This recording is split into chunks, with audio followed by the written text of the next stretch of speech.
My story is, I'm a work in progress.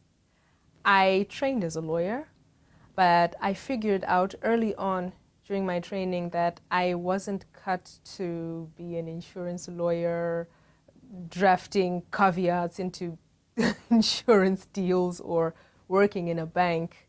And I hate tax in any form. It cannot be justified. I wasn't going to be a tax lawyer. So early on in my career, I felt some dissatisfaction at I can't be any of this.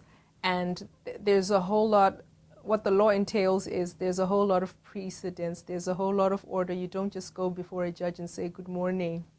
You say good morning to a judge in their chambers. Before them, you just appear. And, you know, I didn't want to be restricted by all these precedents and stand up, sit down, let this one talk, then this one talks, and then you say nothing, and then you... So I found that development and human rights law was still an emerging field where I could be satisfied by making my own mark in this field while helping people.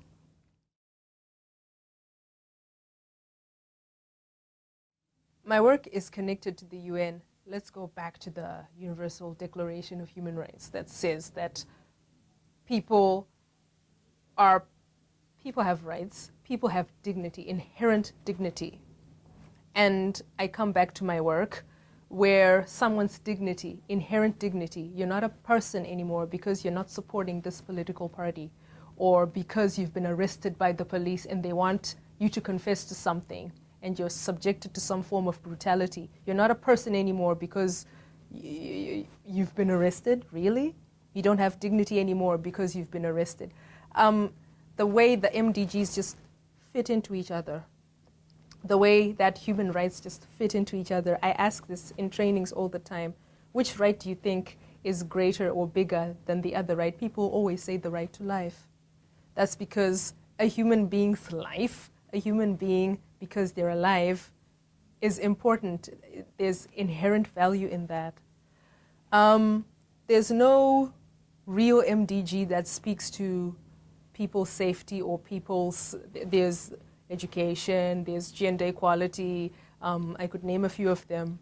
But in my work, public participation in life, when someone's victimized because they're participating publicly, they want to express themselves, their right, the freedom of expression, freedom of conscience, to think the way you think, freedom of assembly, to move and to be identified with these ones and not to be identified with those ones. It all comes together. Because for people to be able to enjoy their quality of life, to enjoy a certain quality of life, to enjoy their human rights, which the MDGs are trying to achieve, to bring about enjoyment of human rights for everybody.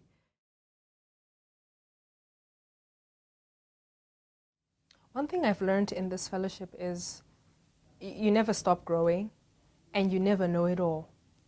Having learned that, it's important to do your homework.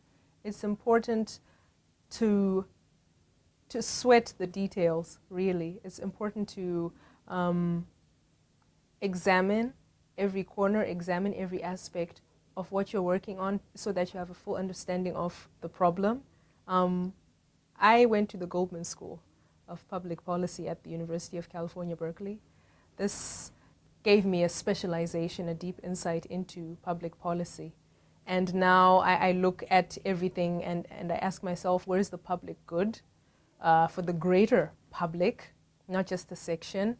And I don't look at things in my usual blasé way, if it ain't broke, don't try to fix it type of thing that I used to do. It's given me a bigger sense of responsibility